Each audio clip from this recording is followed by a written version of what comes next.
तो अब we can start theorem number 10। थोड़ा नंबरिंग में अलग अलग हो सकता है, जो लोग ऑनलाइन पढ़ रहे हैं ट्यूशन का 10 नंबर अलग हो सकता है, किताब का 10 नंबर अलग हो सकता है।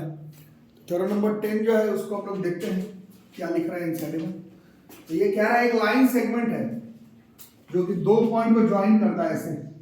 If a line segment joining two points, ये लाइन सेगमेंट है जो कि किसको ज्वाइन कर रहा है, ये दो पॉइंट को, subtends equal angles at two other points, दो अदर पॉइंट पर इक्वल एंगल बना रहा है। एक मान लो यहां पर,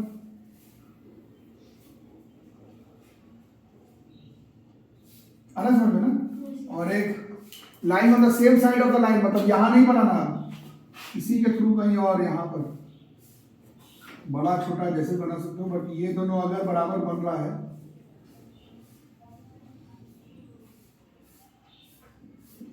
मीनिंग समझ आ रहा है ना। इंग्लिश मीडियम को पढ़ो, क्या कह रहा है, एक लाइन सेगमेंट है तो कि किसको ज्वाइन कर रहा है, दो पॉइंट को।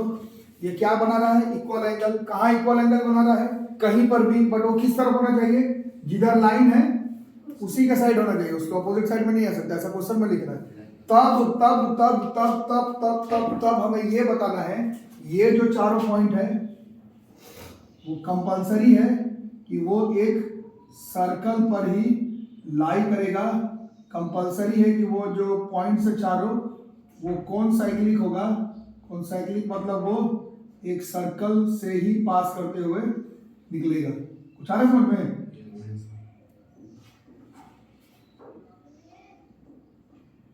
छोटा बड़ा कुछ भी बना सकते हो, थोड़ा ठीक से बनाना, ठीक है। तो मीनिंग क्या हुआ, मतलब बताओ। एक लाइन सेगमेंट, कैसा भी लाइन सेगमेंट, वो दो पॉइंट को अगर ज्वाइन कर रहा हो और वो उसी लाइन सेगमेंट के तरफ कहीं पर भी अगर दो एंगल बना रहा हो और अगर बराबर बना रहा हो, अगर बराबर हो रहा हो, तो कंपलसरी है कि वो जो चारों पॉइंट है वो एक सर्कल को ही पास करते हुए निकलेगा।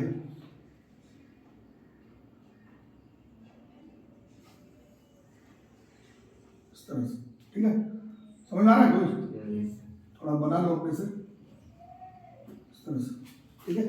और या फिर और बढ़िया से डायग्राम बनाना तो एकदम बराबर ही बना करके दिखा दो। मीनिंग समझ आ रहा है ना, मेन काम मीनिंग से है। मीनिंग ये कह रहा है कि अगर ये दो पॉइंट है ज्वाइन किए हैं एक लाइन सेगमेंट से, और ये सेम साइड पर दो एंगल बना रहा है, अब ऊपर नीचे कहीं पर भी हो सकता है, उससे मतलब नहीं है। मतलब ये है कि अगर ये बराबर हुआ, अगर ये वाला एंगल और ये वाला एंगल अगर बराबर है, अगर बराबर है, अगर बराबर है, तो कंपलसरी है कि ये जो चारों पॉइंट है वो किसी एक सर्कल का ही चार हिस्सा है, ठीक है।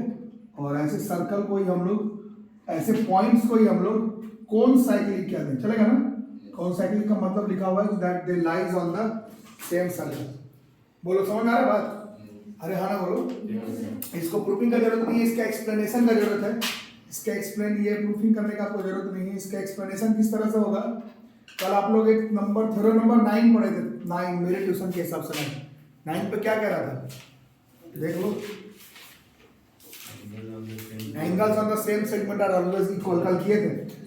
ये देखो, ये क्या बन रहा है, ये अगर angles in the same segment हो रहा है ना, अरे सब लोग बोलो, ये देखो ये दोनों क्या एंगल, ये कैसा एंगल बन रहा है, एंगल्स ऑन द, और कल हम लोग पढ़े थे angles in the same segment क्या होता है, इक्वल होता है। बट सेगमेंट वगैरह बनता कहां पर है, सेगमेंट कहीं हवा में भी बनता है क्या, सेगमेंट कहां पर बनता है, सर्कल पर ही बनता है। तो ऑटोमेटिकली वो जो पॉइंट है वो सर्कल पर ही लाई कर देगा। ये इस थ्योरम का मतलब है। थ्योरम नंबर 9 का कन्वर्स है, this is converse of theorem number 9। Meaning समझ में आ रहा है या फिर नहीं आ रहा? कल हम लोग पढ़े थे कि अगर एक सर्कल है, थ्योरम 9 ये कहता है कि सर्कल में कहीं पर भी ऐसा एक आर्क है, तो ये आर्क कहीं पर भी एंगल बना ले, सेंटर का मतलब ही नहीं है। ये दोनों एंगल कल पढ़े थे, ये दोनों एंगल क्या होगा, ये दोनों एंगल हमेशा सेम होगा। कल हम लोग ये पढ़े थे। आज ये बोल रहा है कि अगर सेम एंगल सेम हो रहा है, सेम एंगल सेम नहीं, सेम सेगमेंट पर वाला जो एंगल अगर सेम हो रहा है, तो कंपलसरी है कि ये दोनों किस पे लाई करना चाहिए, ये तो सर्कल पर लाई करेंगे तभी ना ये वाला थ्योरम लगाओगे।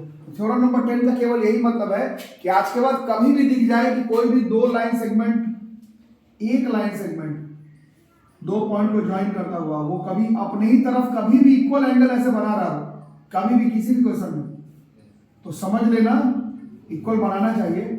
समझ लेना कि वो जो चारों पॉइंट है वो किसी भी कीमत पर किसी एक सर्कल का ही हिस्सा होगा। यही कहता है हमारा थ्योरम नंबर 10।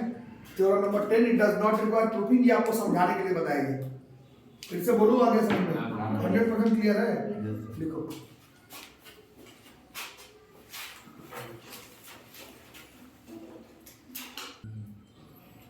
तो कल जो हम लोग थ्योरम नंबर 8 पढ़े थे, डबल वाला, याद आ रहा है क्या? सबसे ज्यादा क्वेश्चन और सिर्फ अगर प्रूफिंग का भी बात करें, क्वेश्चन अगर छोड़ करके थ्योरम का प्रूफिंग का भी बात करें, तो सबसे ज्यादा बार थ्योरम नंबर 8 आता है। उसके बाद जो सबसे इंपॉर्टेंट थ्योरम है, या फिर उससे पहले भी बोल सकते हो, इस चैप्टर का चैंपियन थ्योरम में से है थ्योरम नंबर 11, और एक ऐसा थ्योरम जो कि 9, 10, 11, 12 के मैथ्स को कनेक्ट करता है। इट्स वेरी वेरी इंपॉर्टेंट, तो इसको लगाओ और किताब में भी मार्क कर लो। ट्यूशन कॉपी का टॉपिक तो मिसप्लेस हो जाता है, बट किताब में मार्क करके रखोगे कि कम से कम जब हम थ्योरम का प्रूफिंग ही रट के जा रहे हैं, मेरे को मैथ उतना पसंद नहीं है, मैं कुछ ही क्वेश्चन पढ़ के जा रहा हूँ, तो भी आपको थ्योरम 8 और थ्योरम नंबर 11 को याद करके जाना पड़ेगा घर से। जो लोग मैथ्स पसंद करते हैं उनके लिए तो सारा ही क्वेश्चन इंपॉर्टेंट है। थ्योरम नंबर 11 क्या कहता है बताओ? ये क्या रहा है, क्या कह रहा है बताओ? Opposite angles, opposite angles of a cyclic quadrilateral is supplementary। इसका मतलब क्या हुआ? मतलब बोलो। इसका मतलब है कि साइक्लिक क्वाड्रिलेटरल में अपोजिट एंगल का जोड़ हमेशा 180 डिग्री आएगा। सबसे इंपॉर्टेंट थ्योरम में से है मैथ्स का, सर्कल पर्कल का नहीं, ज्योमेट्री का सबसे इंपॉर्टेंट थ्योरम में से। कैसा भी साइक्लिक क्वाड्रिलेटरल लोगे तो उसमें अपोजिट एंगल का जोड़ 180 डिग्री आएगा। बहुत सारे अच्छे किताब में ये जो टॉपिक है थ्योरम नंबर 11 के बाद वाला, वो क्वाड्रिलेटरल एंड पैरेललोग्राम में ही पढ़ाया हुआ, क्योंकि ये क्वाड्रिलेटरल का इंपॉर्टेंट टॉपिक है। सर्कल का तो है ही, क्योंकि साइक्लिक क्वाड्रिलेटरल वर्ड दिख रहा है। मेन चीज है, मतलब बताओ क्या है इसका? मतलब है कि हमारे पास है एक सर्कल, और सर्कल में लाई करने वाला एक क्वाड्रिलेटरल है। साइक्लिक क्वाड्रिलेटरल ऐसे क्वाड्रिलेटरल को कहते हैं जिसका चारों पॉइंट जो होता है वो सर्कल पर लाई करता है। जैसा अभी थोड़ी देर पहले लिखे थे कौन साइक्लिक, तो ये कौन सा क्वाड्रिलेटरल हो गया? This quadrilateral is known as cyclic quadrilateral. बोला रहे समझ में? किसको कहोगे साइक्लिक क्वाड्रिलेटरल? एक ऐसा क्वाड्रिलेटरल जिसका कि चारों पॉइंट्स सर्कल पे लाई करता है, उस क्वाड्रिलेटरल को कौन सा क्वाड्रिलेटरल कहते हैं हम लोग? अरे बोलो, उसको कहते हैं हम लोग साइक्लिक क्वाड्रिलेटरल। और बताना यह है कि कैसा भी साइक्लिक क्वाड्रिलेटरल में अपोजिट एंगल बराबर नहीं, अपोजिट एंगल का जोड़ हमेशा 180 डिग्री होगा। ये दोनों का जोड़ हमेशा 180 डिग्री होगा। समझ आ रही बात? कोई दिक्कत किसी को? प्रूफिंग तो करता ही है, उससे आगे का बात करते हैं, प्रूफिंग के आगे का बात करते हैं। 4th क्लास से आप लोग पढ़ रहे हैं स्क्वायर का प्रत्येक एंगल कितने डिग्री का होता है, तो उसमें अपोजिट का जोड़ कितना होगा? इसका मतलब है स्क्वायर कभी भी बनाओगे तो वो साइक्लिक क्वाड्रिलेटरल ही बनेगा। हमारे पास रेक्टेंगल में एक एक एंगल कितने डिग्री का होगा? 90, 90 का जोड़ कितना देगा? 180। मतलब कुछ भी कर लो, स्क्वायर बोलो, रेक्टेंगल बोलो, ये हमेशा ही साइक्लिक ही होता है। ये हमें आज से पहले पता नहीं था, आज के बाद पता चलेगा। ये प्रूफिंग तो करेंगे ही कि साइक्लिक क्वाड्रिलेटरल में अपोजिट का जोड़ 180 डिग्री होता है। बट दो ऐसा क्वाड्रिलेटरल जिसका नाम आप याद किए हुए बचपन से, स्क्वायर और रेक्टेंगल, इसमें वैसे में भी अपोजिट एंगल का जोड़ 180 डिग्री होता है। उसको कभी भी बनाओगे एक स्क्वायर या फिर रेक्टेंगल, तो उसका चारों पॉइंट जो है वो एक सर्कल से पास करते हुए निकलेगा, कंपल्सरी है। समझ में आई बात? फिलहाल तो अभी इसका हम लोग प्रूफिंग करेंगे कि ऐसा कैसे हो सकता है कि साइक्लिक क्वाड्रिलेटरल का अपोजिट एंगल का जोड़ 180 डिग्री आ जाए। उसके लिए हमें कुछ गिवन वगैरह लिखना पड़ेगा। गिवन क्या कह रहा है? बस इतना ही कि साइक्लिक क्वाड्रिलेटरल ABCD, बस यही गिवन है। और तुम्हें प्रूफ क्या करने के लिए बोला गया है? बोलो, इसके अपोजिट एंगल्स का जोड़, angle A plus angle C का जोड़ 180 डिग्री लगाना पड़ेगा, और angle B plus angle D का जोड़ तुमको 180 डिग्री लगाना पड़ेगा। ये गिवन है, ये टू प्रूफ है, और इसमें एक कंस्ट्रक्शन की जरूरत पड़ेगा। इसका प्रूफिंग आएगा, इसमें लगा लो ना, बुक में भी लगा लो, थ्योरम 8 और थ्योरम 11, इन दोनों का प्रूफिंग आने वाला है।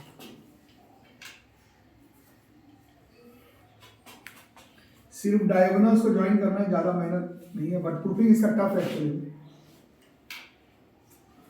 कंस्ट्रक्शन में ज्वाइन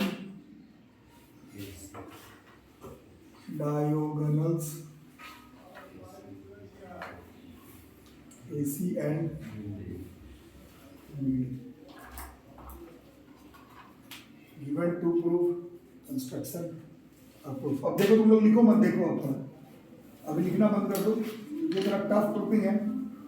क्लास में जो लोग हैं क्लास में भी करो, ऑनलाइन भी रहेगा, जब लगेगा भुला रहे हो तो देख करके भी करना, बढ़िया इंपॉर्टेंट करो। इसको करने का तरीका होगा, यहाँ पर ये एंगल बन रहा है, इसको एंगल 1 मानेंगे, इसको 2 आ रहा समझ में, इसको 3, इसको 4,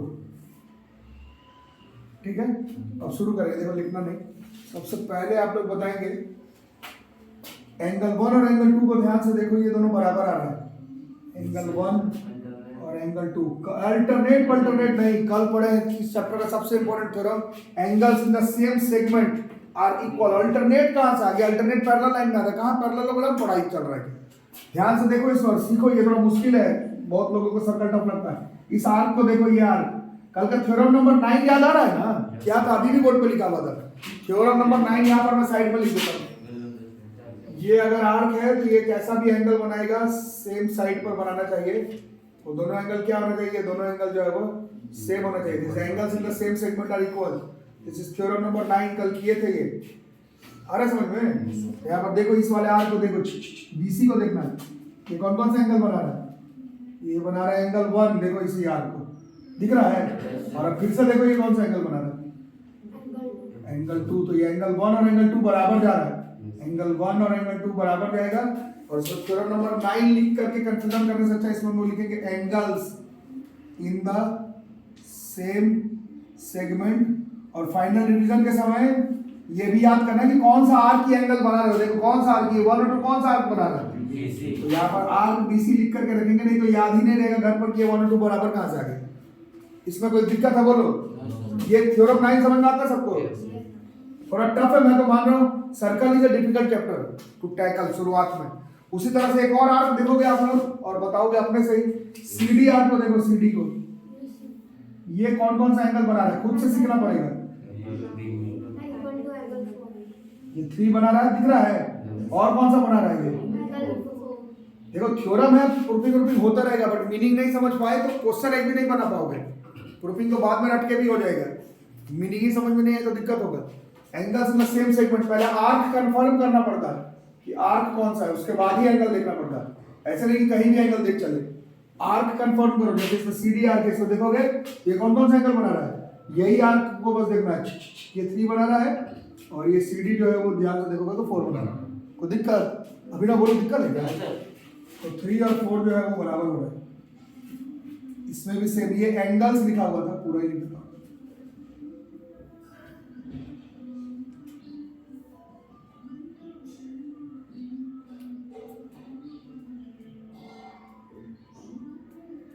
और लिख देना कौन सा, नहीं तो फिर घर पर कंफ्यूजन हो जाएगा, कौन सा आर्क है, CD या फिर DC चलेगा। अब दोनों इक्वेशन को ऐड कर दो, तूफानी क्वेश्चन ऐड चलेगा, इक्वेशन 1 प्लस इक्वेशन 2, इसका प्रूफिंग आता है, 1 और 2 को ऐड कर दो, चलो ऐड करो दोनों इक्वेशन को, LHS में LHS जुड़ेगा, और यहाँ पर 2 प्लस चलेगा ना। अब 1 और 3 को जोड़ करके देखो एक एंगल बन जाता है, इक्वल टू एंगल 2 प्लस, यहाँ तक कोई दिक्कत, इसके बाद दिक्कत होगा, इसलिए ध्यान से देखना। इसके बाद दोनों तरफ एक एंगल C ऐड कर रहे हैं, adding angle C both sides, 10 बार प्रैक्टिस करने पर याद हो जाता है। दोनों तरफ क्या ऐड करने वाले हैं, कर सकते ना, मैथ में दोनों तरफ कर रहे हैं, क्यों किया वो पता चल जाएगा अभी। तो यहाँ पर A प्लस C हो गया, और इधर 2 और 4 में एंगल C ऐड कर दिया, बोलो कोई दिक्कत। ये देखो AC तो रह गया, अब देखो 2 एंगल पहले में था, ये 4 था, इसमें C को क्यों ऐड किए हैं, 1-2 लोगों को छोड़कर बाकी लोग समझ गए होंगे। ये ट्राइंगल का 3 एंगल पूरा करने के लिए 2 और 4 पहले से था, C जोड़ करके ट्राइंगल का 3 एंगल पूरा हो गया। ये 2, 4 और 6 C का जोड़, 2, 4 और C का जोड़ जो है वो 180 डिग्री हो जाएगा, और हमारा प्रूफ हो जाएगा ध्यान से देखने पर, A प्लस C का जोड़, A प्लस C का जोड़, A प्लस C का जोड़ जो है वो 180 डिग्री आ रहा है। ये एंगल सम प्रॉपर्टी से आया, और हमारा काम बन गया, यही प्रूफ करना था कि A और C का जोड़ जो है वो 180 डिग्री हो। समझ आया, बाउंस कर गया, थोड़ा टफ है ये, ठीक है। और फिर से दोबारा करने की जरूरत नहीं है, एक ही चीज 2 बार, और एक ही चीज 2 बार की जरूरत नहीं। कोऑर्डिनेटर में 4 एंगल का जोड़ कितना होता है?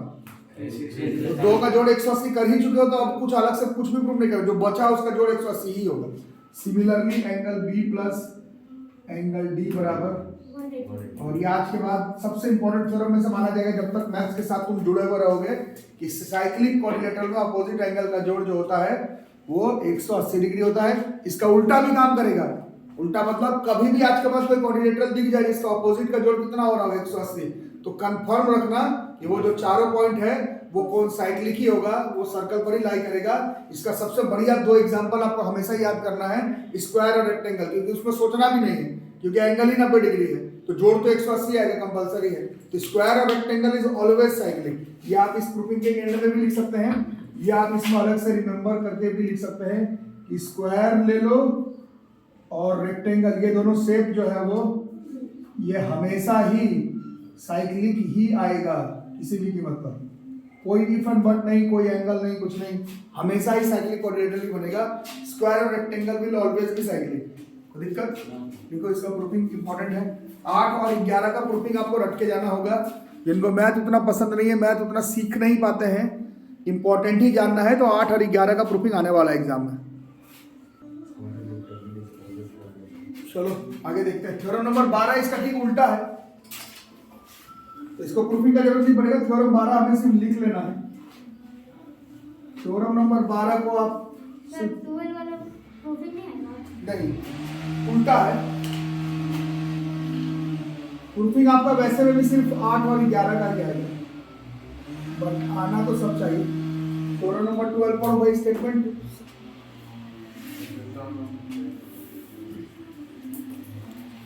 ठीक है। आप किताब में देखो कि बस एक लाइन लिखा हुआ है theorem number 12।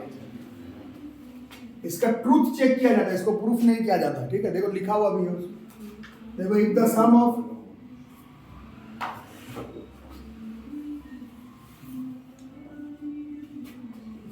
a pair of opposite angles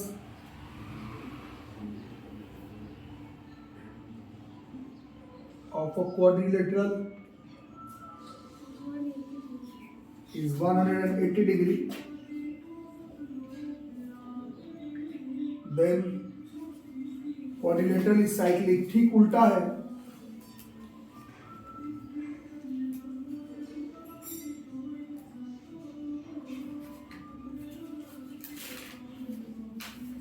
meaning समझ में आ रहा होगा। प्रूफिंग का जरूरत नहीं है, ट्रूथ चेक करने के लिए बोला गया है। जैसे थ्योरम नंबर 10 का ट्रूथ चेक करते हैं, वैसे ही थ्योरम 12 का ट्रूथ आप चेक कर सकते हैं।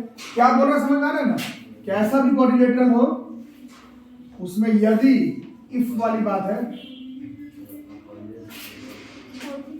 इफ वाली बात है, इफ अगर आपको लगे कि a प्लस सी का जोड़ 180 डिग्री आ रहा है, b प्लस डी का वैल्यू 180 डिग्री आ रहा है जोड़ करके, तो कंपलसरी होगा। तो चारों पॉइंट कैसा हो जाएगा? वो जो चारों पॉइंट है वो कौन साइक्लिक हो जाएगा। कौन साइक्लिक मतलब ये चारों का चारों जो है वो एक ही सर्कल पर लाई करेगा। जैसे थ्योरम नंबर 10 था, वैसे ही थ्योरम नंबर 12 है। थ्योरम 10 और 12 का सिर्फ ट्रूथ आपको जांचना है, पहचानना है, मीनिंग जानना है। थ्योरम नंबर 10 क्या कहना देगा? अगर angle in the same segment equal हो रहा है, तो सेम सेगमेंट वर्ड आया कहां से? कंपलसरी है कि वो सर्कल पर ही लाई करेगा। उसी तरह से थ्योरम नंबर 12 कह रहा है कि अगर आपको किसी भी कोऑर्डिनेटर में अपोजिट का जोड़ 180 डिग्री दिख रहा है, थ्योरम 11 भी आप किए हैं कि साइक्लिक कोऑर्डिनेटर में ही अपोजिट एंगल का जोड़ 180 डिग्री होता है। अगर आपको लग रहा है कोई भी कोऑर्डिनेटर जिसमें अपोजिट एंगल का जोड़ 180 डिग्री जा रहा है, तो कंपलसरी है कि वो जो चारों पॉइंट होगा वो एक सर्कल पर ही लाई करेगा। 11 का ठीक उल्टा है थ्योरम 12, और 9 कल आप लोग पढ़ के गए थे, उसका उल्टा थ्योरम नंबर 10, ठीक है। It does not require proofing, ये आपको समझने के लिए बोला गया। कोई दिक्कत किसी को? ठीक है, इसको लिखो।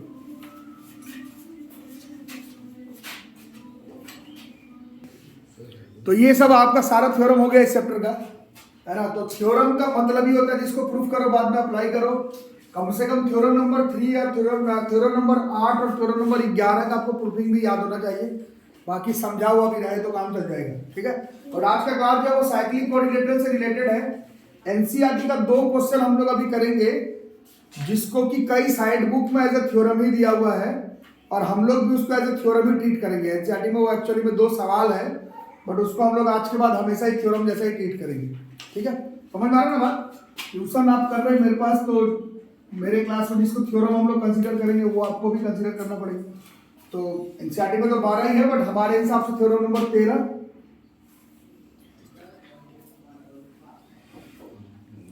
और एनसीईआरटी का ये लास्ट क्वेश्चन है। एक्सरसाइज का लास्ट क्वेश्चन निकालो तो लास्ट एक्सरसाइज का लास्ट क्वेश्चन। नहीं, लास्ट पीछे पेज में होगा।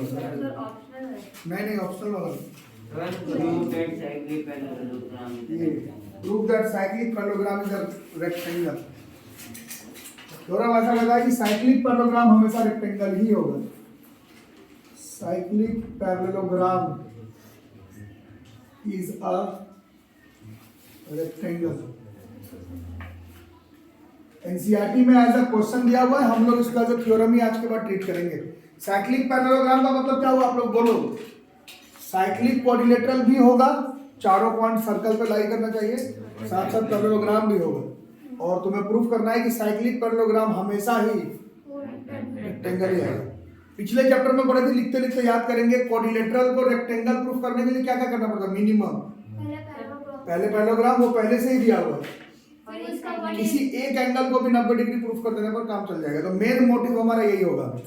एक रेक्टेंगल को रेक्टेंगल होने के लिए पहले पैरेललोग्राम होना चाहिए, जो कि क्वेश्चन में ही गिवन है। आप किसी एक एंगल को भी 90 डिग्री कर देंगे तो वो रेक्टेंगल हो जाएगा। और जब हो जाए तो इसको आप एज ए थ्योरम आज के बाद याद करेंगे। ये एनसीईआरटी में एज ए क्वेश्चन दिया हुआ है। क्वेश्चन नंबर क्या है? 12 है ना।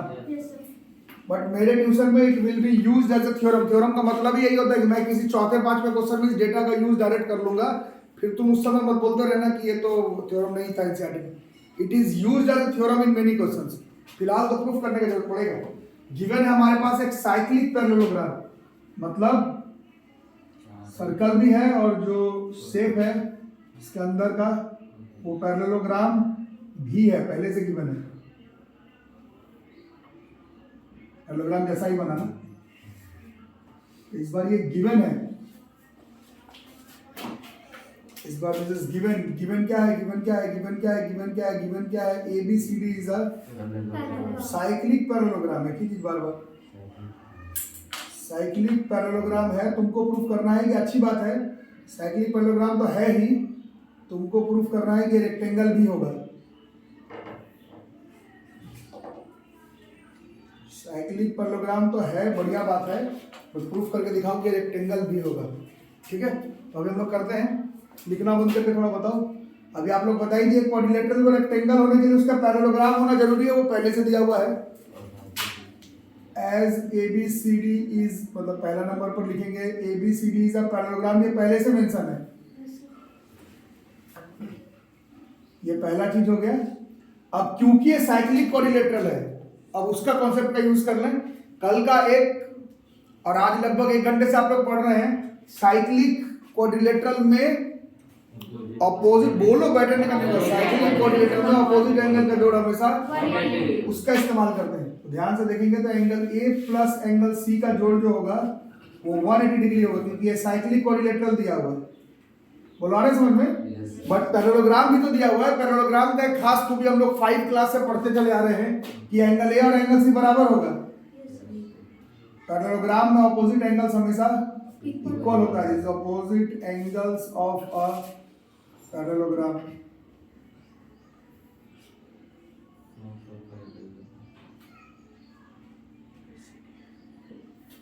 बोलो क्लियर? तो आप बताओ A और C क्योंकि बराबर है तो क्या हो जाएगा? A और C का जोड़ 180 डिग्री, बट A और C बराबर है पैरेललोग्राम होने की वजह से। इसका मतलब क्या होगा? Therefore from equation 1 becomes 2 angle A या 2 एंगल C, कोई भी 2 एंगल A बराबर हो जाएगा 100। इससे एंगल A कितना हो जाएगा? B भी उतना ही होता, C भी उतना ही होता और D भी उतना ही होता। ये पैरेललोग्राम पहले से गिवन था। हमने ये बताया कि इसका चारों एंगल भी बराबर ही नहीं 90 डिग्री भी आ रहा है। तो हम लोग आज के बाद ऐसा कह सकते हैं कि था तो बढ़िया है, साइक्लिक पैरेललोग्राम था ABCD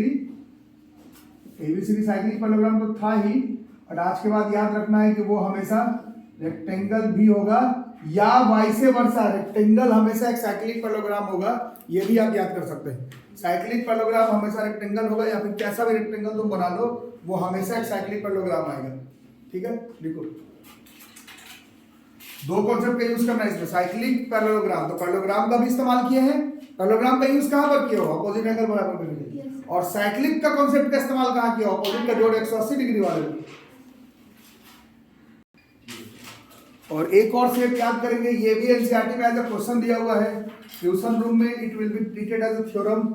बड़ा ही इंपॉर्टेंट क्वेश्चन है एनसीईआरटी का, बट हम लोग इसको एज अ थ्योरम ही ट्रीट करेंगे, और आप लोग भी हमेशा ही इसको एज अ थ्योरम ही ट्रीट करेंगे। थ्योरम का मतलब एक बार प्रूफ कर लिए तो बाकी किसी क्वेश्चन में डायरेक्ट हम लोग अप्लाई कर सकते हैं। एनसीईआरटी में एज अ क्वेश्चन मिलेगा, एनसीईआरटी में यह है पेज नंबर 185, क्वेश्चन नंबर 14 है ना, क्या है 8 है ना। और हमारे ट्यूशन के हिसाब से this will be theorem number 14। Theorem number 14 कहता है कि आइसोसेलेस ट्रेपेजियम हमेशा साइक्लिक होगा, यही है ना, देख लो पढ़ो language, this is isosceles trapezium is always cyclic. Language अलग तरीके से लिखा हुआ होगा एनसीईआरटी में, बट वही है। देखो क्या कह रहा है, non parallel side of a trapezium are equal, देख लो क्वेश्चन में। और एक ऐसा ट्रेपेजियम जिसका नन पैरेलल साइड इक्वल होता है उसको कौन सा ट्रेपेजियम कहते हैं, आइसोसेलेस ट्रेपेजियम हमेशा साइक्लिक ही बनेगा। ये हम लोग एक बार प्रूफ करेंगे क्लास में, तो इसका मतलब है कि आज के बाद it will be used as a theorem. और आपको भी इसको एज अ क्वेश्चन याद कर लो एनसीईआरटी का, या फिर इंपॉर्टेंट थ्योरम ये याद रखना है कि आइसोसेलेस ट्रेपेजियम हमेशा साइक्लिक होता है। प्रूफ तो अभी हम लोगों को करना पड़ेगा, टेढ़ा मेढ़ा प्रूफिंग है, बट याद हमेशा करना है कि आइसोसेलेस ट्रेपेजियम हमेशा साइक्लिक होता है। और ट्यूशन को आप ठीक से बना, और किताब में उसको अंडरलाइन कर लो, इस क्वेश्चन को बुक में अंडरलाइन करो, पेज नंबर 184 क्वेश्चन नंबर 8, किताब में भी तो अंडरलाइन करो। हाँ, एग्जाम में ये सीधा ऐसे लिखा रहेगा, proof that isosceles trapezium is always cyclic.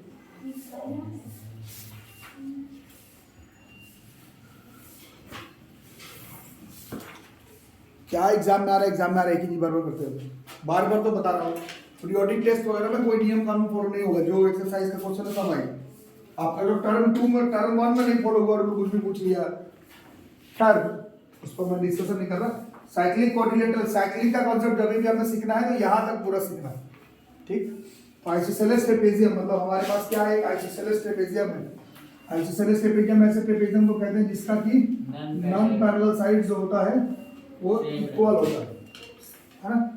ऐसा है हमारे पास कि एक आइसोसेलेस ट्रेपेजियम है दिया हुआ।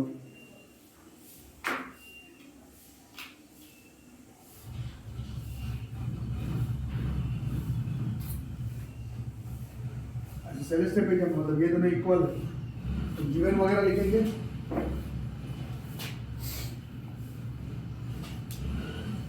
बताओ गिवन डेटा, बताओ गिवन डेटा कह रहा है कि ABCD is a isosceles trapezium.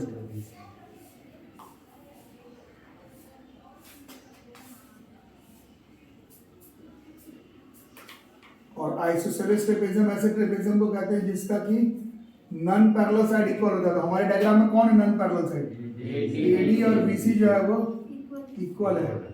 Proof क्या करना है, इसको साइक्लिक प्रूफ करना है। और अभी 50 करोड़ बार बोल चुका हूं क्लास में, किसी भी डायग्राम को आज के बाद साइक्लिक प्रूफ करने का आपके पास एक ही तरीका होगा कि उसके अपोजिट एंगल का जोड़ जो है वो 180 डिग्री प्रूफ करना पड़ेगा। अभी तो किया हो। थ्योरम 11 कहता है कि साइक्लिक कोऑर्डिनेटर में अपोजिट एंगल का जोड़ 180 डिग्री होगा। थ्योरम 12 कहता है कि किसी भी कोऑर्डिनेटर का अपोजिट एंगल का जोड़ 180 हुआ तो वो कंफर्म है कि वो साइक्लिक होगा। तो एक्चुअली में हमें थ्योरम 12 का इस्तेमाल करना है, किसी भी तरह से इसका अपोजिट एंगल का जोड़ कितना प्रूफ करके दिखा देना है, 180। अगर दिखा सकेंगे तो ये डायग्राम हमेशा साइक्लिक ही बनेगा। कोई दिक्कत, गिवन टू प्रूफ, चलो लगाओ गिवन टू प्रूफ लगाओ। और इसमें लगता है कि कुछ कंस्ट्रक्शन का जरूरत पड़ सकता है हमें, थोड़ा सा कंस्ट्रक्शन का जरूरत पड़ सकता है।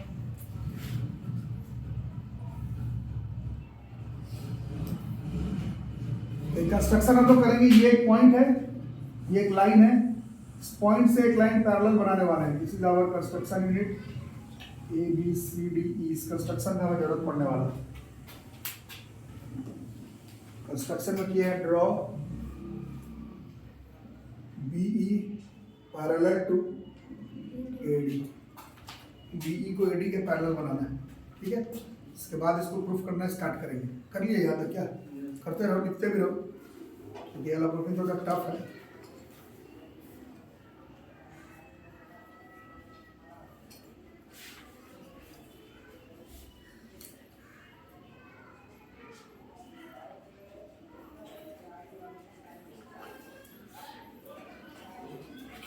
कुछ एंगल का नाम लगाना पड़ेगा। यहाँ पर मान लेते हैं 1, यहाँ पर 2, यहाँ पर 3, यहाँ पर 4।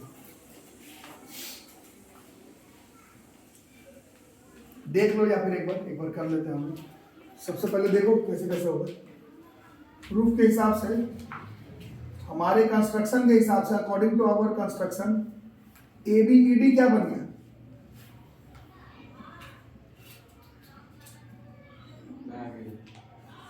ABED क्या बन गया? पहले से पैरेलल दिया हुआ था, ये ट्रेपेजियम था ना, ये पैरेलल दिया हुआ था, और तुमने अभी कंस्ट्रक्शन किया इसके पैरेलल, ये मतलब तुमने चारों को पैरेलल बना दिया है। चारों को पैरेलल बनाने का मतलब ABED जो है वो पैरेललोग्राम हो गया। अभी देखते रहो, लिखना नहीं। अगर ये पैरेललोग्राम हो गया तो AD का वैल्यू किसके बराबर हो जाएगा? BE के ऑपोजिट साइड ऑफ पैरेललोग्राम। अरे हाँ ना, तो बोलो पलट जमाई क्यों लगी? अगर लड़की AD और BE बराबर है तो AD में कितना डंडा खींचा हुआ था? यहाँ पर एक डंडा को यहाँ पर भी खींच देते हैं। इससे अगर आप इन दोनों ट्रायंगल को ध्यान से देखेंगे, ये जो BE है वो BC के बराबर हो गया, और वो जो ट्रायंगल BEC है वो कौन सा ट्रायंगल बन गया? Is an isosceles triangle. और 1 क्लास से पढ़ रहे हैं आइसोसेलेस ट्रायंगल में एक बड़ा इंपॉर्टेंट थ्योरम लगता है ITT, जो कि कहता है कि एंगल 3 और एंगल 4 बराबर हो जाएगा। This is from isosceles angle theorem. Side बराबर तो बेस वाला दोनों एंगल बराबर। This is equation number 1। फिलहाल 3 और 4 बराबर है। बोलो कोई दिक्कत इसमें किसको? अब आगे देखो कैसे कैसे प्रूफ हो। इसके बाद आसान है। इसके बाद देखो ऑल्सो 3 + 2 का जोड़ कितना?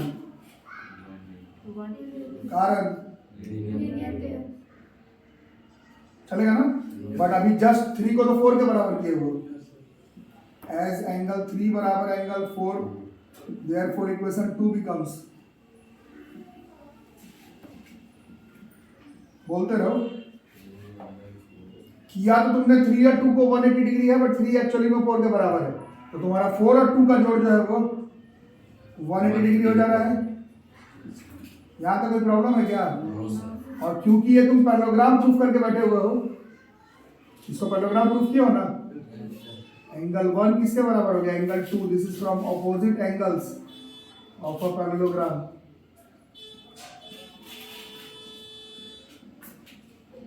ठीक है, देयरफॉर इक्वेशन 3 बिकम्स। अब आपकी बारी आ गई, बताओ। 1 2 के जगह पर किसको सेटिंग कर देना है? 2 के जगह पर 1।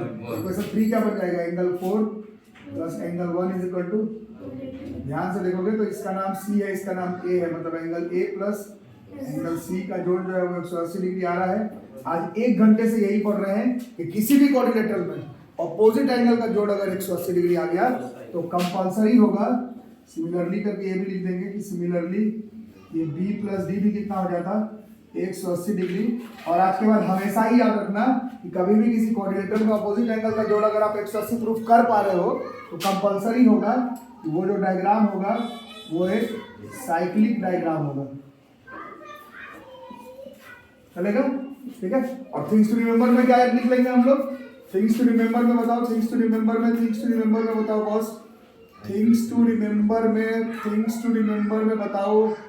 थिंग्स टू रिमेंबर में है कि रेक्टेंगल लो चाहे स्क्वायर, रेक्टेंगल लो और स्क्वायर लो, ये हमेशा साइक्लिक पैरेललोग्राम बनेगा हमेशा, है ना। और आइसोसेलेस ट्रेपेजियम को अगर पकड़ते हो तो वो हमेशा साइक्लिक क्वाड्रिलेटरल, ये तो पैरेललोग्राम नहीं हुआ ना। Isosceles trapezium is always cyclic. तो कोई तुमसे साइक्लिक क्वाड्रिलेटरल का एग्जांपल पूछे तो 3 तो अंधाधुंध हमेशा ही होगा, रेक्टेंगल, स्क्वायर और आइसोसेलेस ट्रेपेजियम ये हमेशा ही साइक्लिक होगा। बाकी तो कंडीशन के ऊपर डिपेंड करता है, बट स्क्वायर, रेक्टेंगल और आइसोसेलेस ट्रेपेजियम किसी भी कीमत पे हमेशा साइक्लिक ही आएगा। ये पूरा कथा कहानी साइक्लिक क्वाड्रिलेटरल से रिलेटेड है। साइक्लिक क्वाड्रिलेटरल में आज क्या क्या सीखे, थ्योरम नंबर 10 से स्टार्ट होता है। वो कहता है कि angle in the same segment by chance equal आ रहा है तो वो कंपलसरी है कि वो चारों पॉइंट जो है वो सर्कल पर ही लाई करेगा, नहीं तो थ्योरम 10 काम ही नहीं कर सकता। 11 नंबर कहता है कि साइक्लिक क्वाड्रिलेटरल है तो उसमें अपोजिट एंगल का जोड़ 180 डिग्री आएगा। और 12 नंबर कहता है कि अगर किसी भी क्वाड्रिलेटरल में अपोजिट एंगल का जोड़ 180 डिग्री ला रहे हो तो कंपलसरी है कि वो जो क्वाड्रिलेटरल होगा वो साइक्लिक होगा। और थिंग्स टू रिमेंबर कहता है कि रेक्टेंगल, स्क्वायर और आइसोसेलेस ट्रेपेजियम ये हमेशा ही साइक्लिक आएगा। ये दोनों तो साइक्लिक के साथ पैरेललोग्राम भी आएगा, आइसोसेलेस ट्रेपेजियम साइक्लिक क्वाड्रिलेटरल बनेगा। ये हमारा सारा थ्योरम हो गया इस चैप्टर का। अब सिर्फ क्वेश्चंस बाकी है, क्योंकि आराम से हम लोग कर लेंगे, ठीक है।